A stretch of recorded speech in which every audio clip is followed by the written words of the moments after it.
गधे की चतुराई शेर और बाघ के साथ। एक जंगल में एक गधा पानी पीकर अपने घर के लिए वापस निकल रहा था। तो रास्ते में जाते जाते उसे शेर दिखाई दिया। उसके तो जैसे प्राण ही सूख गए थे। लेकिन उसने कुछ सोचा कि अगर मैं शेर को चकमा दे दूं तो इससे बड़ी अच्छी और बात क्या हो सकती है।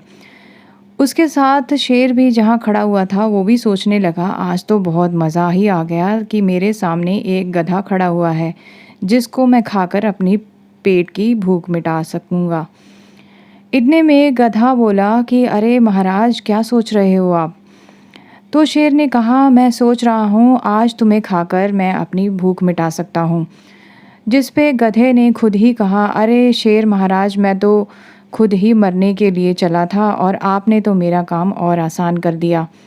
ये सुनकर शेर थोड़ा सा परेशान हुआ, लेकिन उसने गधे ने कहा कि आप मेरे पीछे पूंछ से स्टार्ट कीजिए पहले खाना।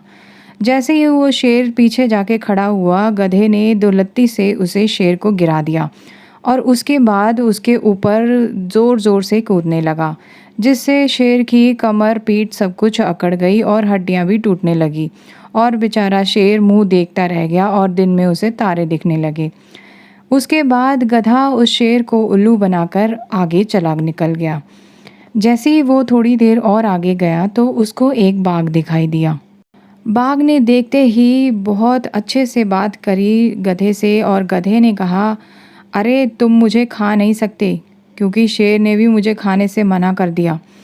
और ये सुनकर बाघ बहुत ज़्यादा परेशान हुआ। उसने बोला कि ऐसा क्यों।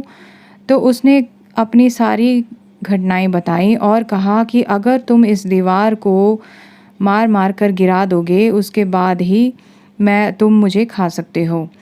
बेचारा बाघ क्या करता, मार मार कर उसकी हड्डी पसली एक हो गई थी और वो थक कर ज़मीन पर गिर पड़ा। गधा जानता था कि दीवार को मारने से अब वो दीवार गिर सकती है और उसके बाद वो अपने घर जा सकता है। तो इसी तरह गधे ने बाघ को भी बेवकूफ़ बना दिया और बाघ बेचारा सोचने लगा, ये गधा तो बहुत शक्तिशाली है और ये कहीं मुझे ना मार दे। ये सोचकर बाघ भी वहाँ से दौड़कर वहाँ से निकल गया। तो दोस्तों, कैसी लगी आपको आज की कहानी, हमें कमेंट करके ज़रूर बताएं और सब्सक्राइब कर लीजिए हमारे चैनल को।